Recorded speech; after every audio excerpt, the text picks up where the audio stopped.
CII ગુજરાતની વાર્ષિક meeting 2025 અંતર્ગત સીઆઈઆઈ ગુજરાત દ્વારા આયોજિત vision India 2047 a leaders perspective કાર્યક્રમમાં આપણી સૌની સાથે મંચ ઉપર ઉપસ્થિત સીઆઈઆઈ ગુજરાતના chairman Shri Kulin Lalbhai, CI western રિજનના chairperson Shrimati Swati Salgaonkar, Kashyap, regional director doctor Rajesh Kapoor, આમંત્રિત સૌ મહાનુભાવ, ઉદ્યોગ ક્ષેત્રના સૌ અગ્રણી, પ્રેસ મીડિયાના મિત્રો, સૌને મારા નમસ્કાર. સવારે ટાઈમસર 10 વાગે થોડું કાઠવું પડે સવારે વહેલું. ટાઈમ બધાના શિડ્યુલ બદલાઈ ગયા છે. રાત્રે લગભગ 11-12 વાગ્યા સુધીનું થઈ ગયું છે શિડ્યુલ, એટલે સવારનું શિડ્યુલ એ પ્રમાણે થઈ ગયું. પહેલાં બધા 9 વાગે 10 વાગે સૂઈ જતા હતા. બરોબર છે, સવારે વહેલા ઉઠી જાય.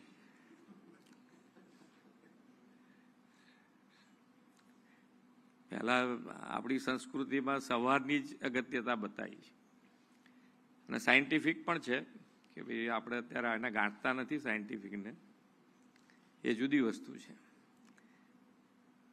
પણ હવે આપણને બધાને બપોર પછીનો સ્પેલ તમારો જુઓ તો બધા એકદમ ઉત્સાહમાં હોય, મૂડમાં ધીમે ધીમે જેમ સૂર્ય ઉગે ઉપર જતો જાય ને એમ મૂડમાં આવતા જાય છે. પણ ખૂબ સારી રીતે આપણે બધા આગળ વધી રહ્યા છે, એનો આનંદ છે આપણા બધા માટે. આપણા વડાપ્રધાન મોદી સાહેબના નેતૃત્વમાં 3.0 કાર્યકાળમાં ભારત ખૂબ જ ઝડપથી વિશ્વની ત્રીજી અર્થવ્યવસ્થા બનવાની દિશામાં આગળ વધી રહ્યો છે. દેશનો મિજાજ બદલાયો છે અને હવે આપણે સૌ મોટા લક્ષ્ય સાથે આગળ વધી રહ્યા છીએ. વિકસિત ભારતના નિર્માણની દિશામાં ગતિશીલતાથી આગળ વધી રહ્યા છે.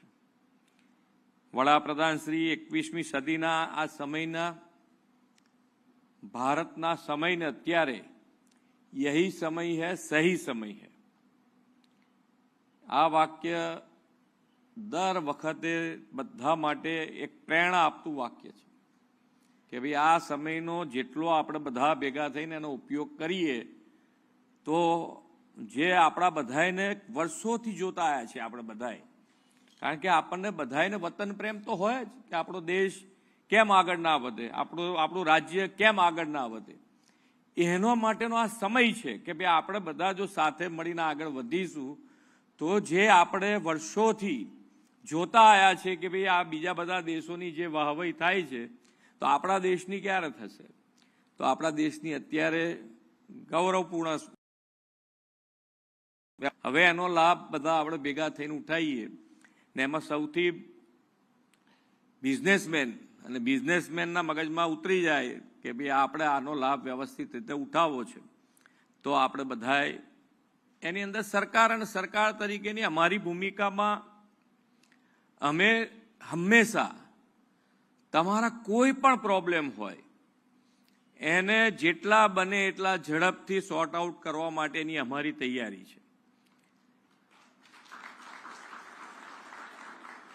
તમે જે પણ બિઝનેસ કરતા હો, હવે સમય પણ એવો આવ્યો છે કે આપણે આપણો બિઝનેસ જે કરીએ છીએ એ પણ તમારે 100% કે ભાઈ ક્વોલિટી ઉપર તો જવું જ પડશે, કારણ કે આપણે ગ્લોબલ કોમ્પિટિશનમાં આવ્યા છીએ. આપણે ગ્લોબલી કોમ્પિટિશનમાં આવી ગયા છે. તો ગ્લોબલની કોમ્પિટિશન કરવી હશે તો આપણે આપણી ક્વોલિટી પણ એ રીતની મેન્ટેન કરવી પડશે.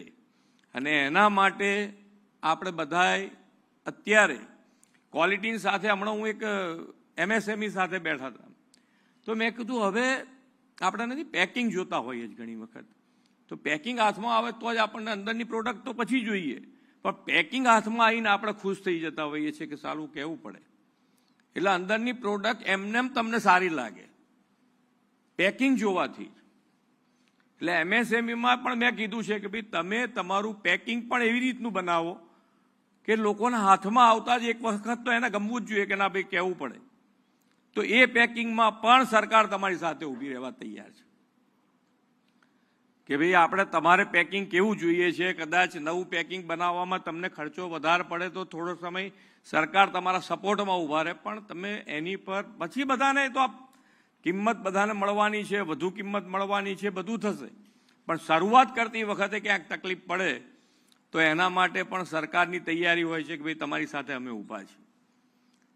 નવી અત્યારે આપણને બધાને આગળ જેમ જેમ જતા જઈશું એમ ગ્રીન એનર્જી ઉપર બધાનો ઝોક છે. દેશ અને દુનિયાનો ગ્રીન એનર્જી ઉપર ઝોક છે. તો ગ્રીન એનર્જી માટે પણ જો આ વખતનું વાઇબ્રન્ટ છેલ્લું આપણું વાઇબ્રન્ટ જુઓ તમે તો 50% MOU બધા ગ્રીન એનર્જી ઉપર થયા છે. 50% MOU. એટલે આપણે ગુજરાત સરકાર પણ આની પર ફોકસ કર્યું છે. અત્યારે દિવસ દરમિયાન અમે ખેડૂતોને વીજળી આપી દીધી છે. હવે અમારું ફોકસ પણ ઉદ્યોગ માટે ગ્રીન એનર્જી સરકાર કેવી રીતે પ્રોવાઈડ કરી શકે એના ઉપર ફોકસ કરી રહ્યા છે કે ભાઈ ગમે તે એક GIDC અમે લઈશું. એ GIDCમાં ટોટલ એનર્જી ગ્રીન સરકાર તરફથી મળે અને સરકાર એને સર્ટિફાઈડ કરે કે આ GIDCમાં બનતી બધી જ પ્રોડક્ટ ગ્રીન પ્રોડક્ટ છે એવું સર્ટિફાઈ કરે. એના ઉપર ફોકસ કરીને અમે આગળ વધી રહ્યા છીએ. એટલે દરેક કારણ કે જે પ્રમાણે દેશ અને દુનિયાની ડિમાન્ડ જે પ્રમાણે ગ્રીન એનર્જી ઉપર વધતી જાય છે એ પ્રમાણે કાલે આપણે અહીંયા બધું બનાવતા હોઈએ પણ ગ્રીન એનર્જી ના હોવાના કારણે આપણે ક્યાંક પાછા પડી જઈએ કે આપણી કિંમત વધી જાય પ્રોડક્શનની, તો આપણે ક્યાં જવું? તો આપણે એના માટે પણ બીજા બધા દોડે છે એના કરતાં આપણે વધારે ઝડપથી દોડવાની તૈયારી કરી છે. એટલે આપણે પણ એમાં પણ તમારો સાથ અને સહકાર એટલો જ જરૂરી છે કે સરકાર માટે સરકાર જે કરી રહ્યા છે એનું પર તમારું ધ્યાન હોવું જોઈએ. અને ધ્યાનમાં તમને એમ લાગે કે સરકાર અહીંયા આગળ હજુ ક્યાંક આ નહીં પણ આવું કરવાથી વધારે સારું થઈ શકે તો એના પણ સજેશન તમે મોકલી શકો છો કે જેથી કરીને આપણે બધાને આમાં શું છે કે કોઈ એક હાથથી આગળ નથી વધાતું. સરકાર અને સરકારમાં ગુજરાત સરકાર અને ગુજરાતમાં રહેતો એક વ્યક્તિ બધા એક જ થઈ જવું પડે. એક જ અવાજ હોવો જોઈએ. એક જ અવાજથી બધા આગળ વધીએ તો જે આપણો કોન્સેપ્ટ છે કે વિકસિત ભારત અને વિકસિત ભારત માટે વિકસિત ગુજરાત તો જ એને પહોંચી વળાય. એક પણ જણ પાછળ રહી જાય તો એ માનનીય વડાપ્રધાન શ્રી હર હંમેશ તમે જુઓ તો નાનામાં નાનો માણસ, છેવાડાનો માણસ એ મુખ્ય પ્રવાહમાં કેવી રીતે આવે એના માટેના હર હંમેશ એમણે પ્રયત્ન કર્યા છે. એમણે યોજનાઓ જે પણ બનાવી છે બધી કેન્દ્ર સ્થાને રાખીને જેમાં નાનો માણસ છે, ગરીબ માણસ છે એને ધ્યાનમાં રાખીને બધી યોજનાઓ બનાવી કે જેથી કરીને એ આગળ વધી શકે. તો આ બધું જ આપણે જો ધ્યાન રાખીશું તો જે પ્રમાણે આજે તમે બધા ભેગા થયા છો અને CIએ ખૂબ સારી રીતે અત્યાર સુધી સરકારને જ્યાં જ્યાં આગળ જરૂર પડી છે ત્યાં આગળ સપોર્ટિવ તરીકે કામ કર્યું છે અને હજુ પણ કરતા રહેશે. જે આજે વિઝન સાથે આજની બેઠકો થવાની છે બધી અને જુદા જુદા સ્પીકર આવવાના પણ છે એવું બી કીધું છે મને. તો દરેકને ક્યાંક ને ક્યાંક કંઈક વસ્તુઓમાં કેવું વસ્તુ હોય છે કે ભાઈ દરેક વસ્તુ દરેક મિટિંગમાંથી ક્લિક થવી જરૂર નથી હોતી. ઘણી વખત આપણે તો કોઈ કે બોલાયા હોય એટલે આવીને બેઠા હોય આપણે સાંભળતા ના હોય કારણ કે આપણું મગજ જ બીજે ચાલતું હોય તો શું સાંભળવા. પણ કોક મિટિંગમાં ગયા હોય ત્યાં આગળ એવું સાંભળવા મળી જાય ને એ ક્લિક થઈ જાય તો તમારી આખી જિંદગી બહાર નીકળી જાય, તમારો પ્રોબ્લેમ સોર્ટ આઉટ થઈ જાય એમ કહીએ તો ચાલે. એટલે પણ મિટિંગોમાં આવવું બી જરૂરી છે, આવીને બેસવું બી જરૂરી છે. ભલે સાંભળીએ કે ના સાંભળીએ ઘણી વખત પણ આવવું બી જરૂરી છે.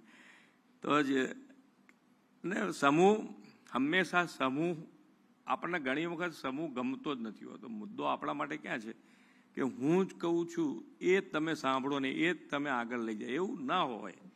સામેવાળાનું સાંભળો તો ખરા એમાંથી શું સારું છે ક્યારે શું. ઘણા તમે તમારા ઇન્ડસ્ટ્રીઝમાં પણ તમે જોતા હશો કે કોઈક નાનો માણસ જે ભણ્યો નથી એ તમારું મશીન ક્યાં ભૂલ છે ને કેવી રીતે એને સોલ્વ કરવું એના પાસે આવડત હોય છે, આપણા કરતાં વધારે સારી. તો એ પણ આપણે એને કોઈ દાડો સાંભળતા ના હોય. પણ બધાને જો સાથે, આજે માનનીય નરેન્દ્રભાઈનો કાર્યમંત્ર છે કે સૌનો સાથ, સૌનો વિકાસ, સૌનો વિશ્વાસ અને સૌના પ્રયાસથી જ આપણે વિકસિત ભારતને આગળ એચીવ કરવું છે. તો આ બધા સાથે જો આપણે આગળ વધીશું તો સરકાર તરીકે અમારી જે લીડર તરીકેની જે જવાબદારી છે એમાં અમે પાછા ના પડીએ એવી અમે તમને શ્યોરિટી આપીએ છીએ કે ભાઈ અમે પાછા નહીં જ પડીએ, તમારે સાથે રહીને કામ કરીશું, બધા સાથે આગળ વધીશું અને વિકસિત ગુજરાતથી વિકસિત ભારત તરફ આગળ વધીશું. એ જ અભ્યર્થના. ભારત માતા કી જય. વંદે માતરમ. જય જય ગરવી.